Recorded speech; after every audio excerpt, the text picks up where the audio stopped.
बिस्मिल्लाहिर्रहमानिर्रहीम अस्सलाम वालेकुम व्यूअर्स। आज की स्पेशल वीडियो में हम बात करेंगे लिब्रा बुर्ज मीज़ान यानी तुला राशि के हवाले से। सिर्फ 10 दिन बाकी हैं सदी का सबसे बड़ा सूरज ग्रहण लगने को। Biggest solar eclipse of the century के हवाले से आज हम बात करेंगे। आप तमाम से रिक्वेस्ट है, चैनल को लाइक करें, सब्सक्राइब करें, व्हाट्सएप ग्रुप में शेयर करें और बेल आइकन को जरूर क्लिक करें ताकि आने वाली हर वीडियो सबसे पहले आप देख सकें।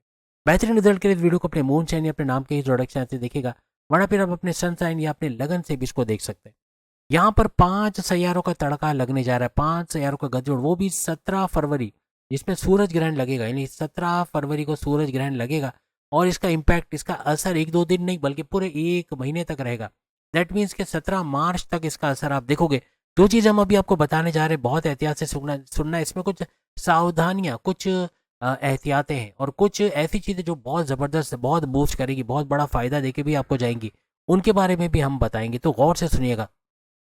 ये बड़ा इवेंट यानी सूरज ग्रहण आपके 5वें घर में होने जा रहा है। 5वां घर आपके औलाद का घर, आपकी फैमिली का, यानी आपकी फैमिली प्लानिंग का कामयाब होना, औलाद का कंसीव करने का प्रोसेस कामयाब होना, आपके औलाद का ट्रैक पे आना, प्रेम प्यार का घर, आपके हर लिहाज से आपके एजुकेशन, आपकी तालीम का घर इसको माना जाता है। आपकी अकलानी ताकत है, समझ बूझ का बढ़ने का घर, आपकी क्रिप्टो गोल्ड शेयर मार्केट, यहाँ से भरपूर पैसे उठाने का घर, आपका प्राइज बॉन्ड के नाम में रकम, लॉटरी के नाम में रकम लगने का घर भी इसको माना जाता है। आपके कॉन्फिडेंस लेवल, आपका विल पावर, आपकी कुव्वत इरादी, खुद एतमादी का घर भी इसको माना जाता है।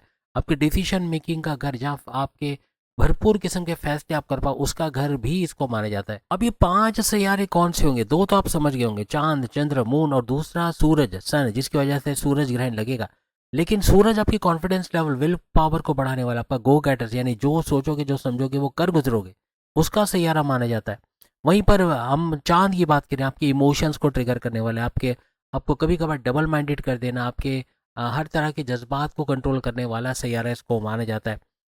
या अगर हम बात करें बुध, मर्क्यूरी की, तो आपकी अकलानी ताकत है, यानी समझबूझ, आपके 5वें घर में एक ऐसा सैयारा है जिसका हू बहू कह लें कि उसका फोटो कॉपी जो है वो आपका 5वां घर है, वो है बुध, मर्क्यूरी।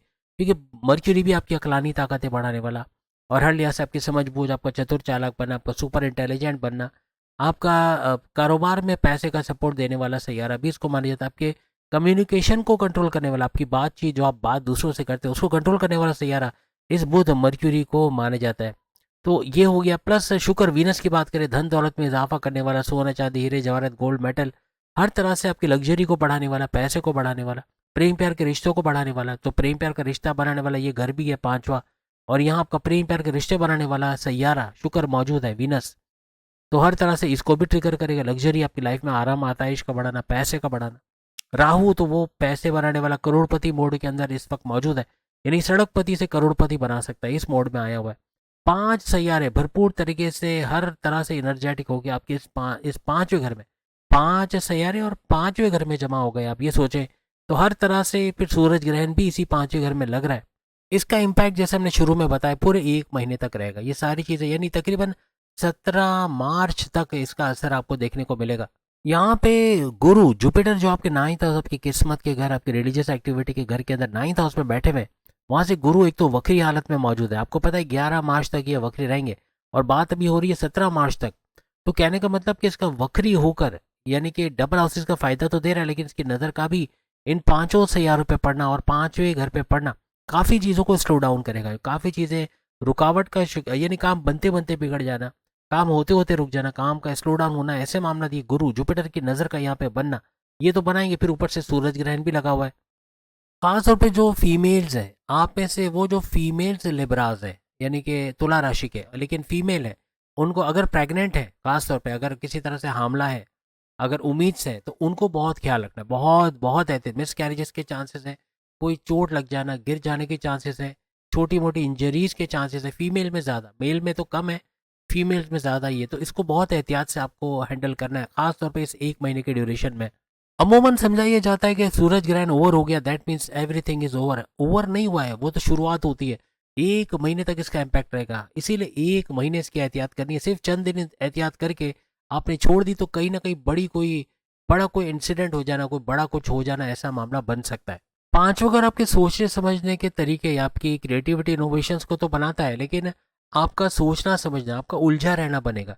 सूरज ग्रहण के टाइम पर भी आपका बहुत उलझा रहना, इस 1 महीने में आप सोचोगे कुछ, करोगे कुछ, बोलोगे कुछ, कुछ ऐसा हो जाएगा। यानी आप एक पॉइंट पे या कॉन्सेंट्रेट नहीं कर पाओगे, या तो एकजुट होकर काम ना करना, कंसिस्टेंसी से काम ना करना, एक काम को लगातार ना कर पाना, ऐसे कुछ मामला यहाँ बन सकते हैं। और सबसे बड़ी बात कि गलत फैसले, आप कंफ्यूजन में आके जल्दबाजी में गलत फैसले ले जाना, उस फैसलों का बड़ा इंपैक्ट आप पे पड़ना, बड़ा फाइनेंशियल लॉस होना, पैसे का बड़ा नुकसान होना, आपके फैमिली में कुछ नुकसान होना, ऐसे मामला बन सकते हैं। कोशिश करें जल्दी में कोई आप डिसीजन ना लें, खासतौर पर इस 1 महीने के दौरान। जल्दी का हर काम आपको भारी पड़ने वाला है इस ड्यूरेशन में। अपनी लव लाइफ पे नज़र रखनी, क्योंकि 5वें घर की बात हो रही है। आपका कोई नया रिलेशन बना हुआ है, अगर बना है और उसका टूट जाना, ब्रेकअप पे चले जाना या पैकअप पे या नो कांटेक्ट में चले जाना, ऐसे मामला बन सकते हैं। इस पर भी आपकी नज़र होनी चाहिए। अपनी तरफ से कुछ ऐसा नहीं बोल देना कि आपके पार्टनर को बुरा लग जाए और आपस में मिसअंडरस्टैंडिंग हो जाए, आपस में ब्रेकअप हो जाए, ऐसे मामला बन सकते हैं। इसलिए इसकी एहतियात लाजमी है। यहाँ शादीशुदा ज़िंदगी, यानी जो शादीशुदा है उनके लिए भी प्रॉब्लम्स आ सकते हैं। कुछ ऐसी बहसबाजी हो जाए, कुछ ऐसा इन लॉज का कूद पड़ना, कुछ ऐसा बोल देना कि आपकी वाइफ, आपके हस्बैंड का हर्ट होना, फिर मामला का बिगड़ना, बाद फिर डाइवोर्स तक जाना, डाइवोर्स के फाइल हो जाना, ऐसे मामला बन सकते हैं। ऑलरेडी जिनकी शादी हो चुकी है उनकी शादी में तो गड़बड़ी होगी, लेकिन जो नए शादीशुदे जोड़े हैं, जो या तो शादी करने के चक्कर में हैं, उनके मामला का रुक जाना या उनके मामला में भी प्रॉब्लम्स को देखा जाना, ऐसा हो सकता है।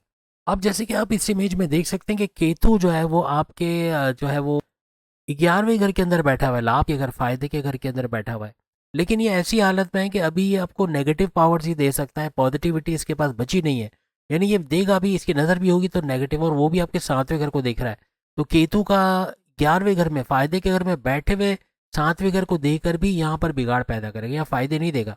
क्योंकि 25 मार्च से ये ऐसी हालत में आ सकता है कि जहाँ आपके हस्बैंड वाइफ के रिलेशन में कुछ बेहतरी कर सके, लेकिन फिलहाल ये यहाँ नेगेटिविटी पैदा करेगा। ऊपर से सूरज ग्रहण भी है, तो यहाँ पर हर लिहाज से आपके लव लाइफ के अंदर तो प्रॉब्लम देखने को मिलेंगी, लेकिन हस्बैंड वाइफ के रिलेशंस में भी कड़वाहट का आना, लड़ाई झगड़े बढ़ जाना, ऐसे मामला बन सकते हैं। आपका जहनी तौर पे उलझे उलझे रहना, अपने बच्चों से लड़ पड़ना, इवन वाइफ से लड़ पड़ना, हस्बैंड से लड़ पड़ना, ऐसे मामला बनेंगे। यानी कि घर में वो कहते हैं ना, शांति सुकून का माहौल, ये ज़रा मुश्किल हो जाएगा इस दौरान में देखना। जहनी तौर पे ये 1 महीना आपका उलझाव का बनेगा। आप कहीं पैसे डालकर आप गैर इत्मीनानी, कहते हैं ना कि एकदम एकदम से कंफ्यूज हो जाना कि पैसा डाला है डूब ना जाए, या एक खदशे के अंदर रहना, एक डाउट के अंदर रहना, ऐसा हो जाएगा। तो कहीं इन्वेस्टमेंट ना करें तो अच्छा है। आप करेंगे तो पैसा के डूब जाना, या आपको टेंशन बने रहना, आपका माइग्रेन हो जाना, सर दर्द हो जाना, ऐसे मामला यहाँ पर बन सकते हैं। इवन जॉब को लेकर भी टेंशन में रहना कि जली ना जाए या जॉब का मसला ना हो जाए, ऐसे मामला यहाँ पर बन सकते हैं। कम बोलना, किसी से ना उलझना, किसी से फालतू ना बोलना, यह आपके लिए अच्छा है, क्योंकि आप फालतू बोलने के चक्कर में कुछ ऐसा बोल जाएंगे कि सामने वाले को या तो हर्ट करेंगे, या आपको वो दुश्मन बन जाएगा, या कोई ना कोई बात इधर की उधर चली जाएगी। कोशिश करें कम बोले, सोच कर बोले, तोल मोल के बोलने वाला टाइम है। तुला के लिए तुला, वैसे भी तोल मोल के, आपका जो लोगो आप देख रहे हो, एक तराजू बना हुआ है, आपको तोल कर बोलना पड़ेगा। लिबराज जो बगैर तोले बोलेंगे, फटाक से बोलेंगे, एब्रप्टली बोलेंगे, हाजिर जवाबी के साथ बोलेंगे, उनके बड़े बड़े मसले होंगे, बड़े बड़े प्रॉब्लम्स में, चाहे वो फैमिली अफेयर्स की बात करें, चाहे जॉब की बात करें, चाहे लव लाइफ की बात करें, चाहे किसी भी टॉपिक पे बात करें, वहाँ वो फंसेंगे, बड़े बड़े मसले यहाँ पैदा होंगे। तो उम्मीद है आज की वीडियो आप तमाम को पसंद आएगी। बाकी के जोड़े से सामने लिंक पे क्लिक करके वीडियो देख पाएंगे। अगली वीडियो में फिर आपसे मुलाकात होगी। अल्लाह हाफिज़।